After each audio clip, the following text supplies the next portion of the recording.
Welcome back. The wars in Afghanistan and Iraq are among the longest in American history.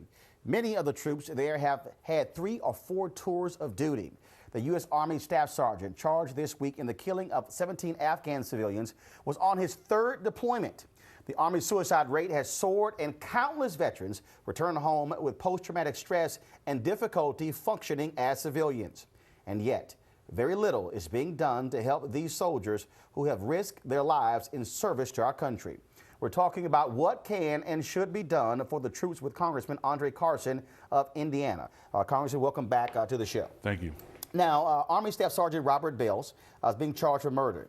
17 Afghan civilians. And we have not got any determination in terms of what took place. There are reports there was alcohol near there, but clearly a lot of people are looking at the stressful situations. They're looking at what could have caused this. What must the military be doing to address the mental health issues when you're dealing with soldiers who have literally been in a war mode for 10 years?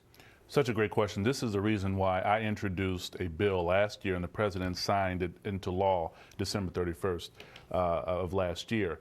It's the Military Mental Health Screening Act. Oftentimes, soldiers all the time are screened before deployment and after deployment. If they've had multiple deployments, their mental health records often aren't considered into the holistic treatment of our soldiers. What we're seeing, Roland, we're seeing an increase in depression, an increase in post-traumatic stress disorders, and in the worst case scenario, suicide. I had a constituent who committed suicide a couple of years ago during his 2nd deployment. Had the military caught his mental health assessment during the 1st deployment, where he was placed on suicide watch, they could have prevented his suicide. So are you looking at twice a year, every 6 months? Are you looking at once a year? What kind of protocol are you looking to establish?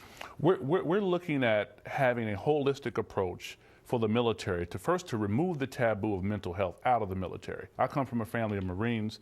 My mother suffered from schizophrenia, so I'm acutely aware of the issues that are associated with those who are affected in the theater of war. The problem is that it's so taboo that men in particular often get overlooked, or they're pushed out of the process if they even admitted to suffering from depression.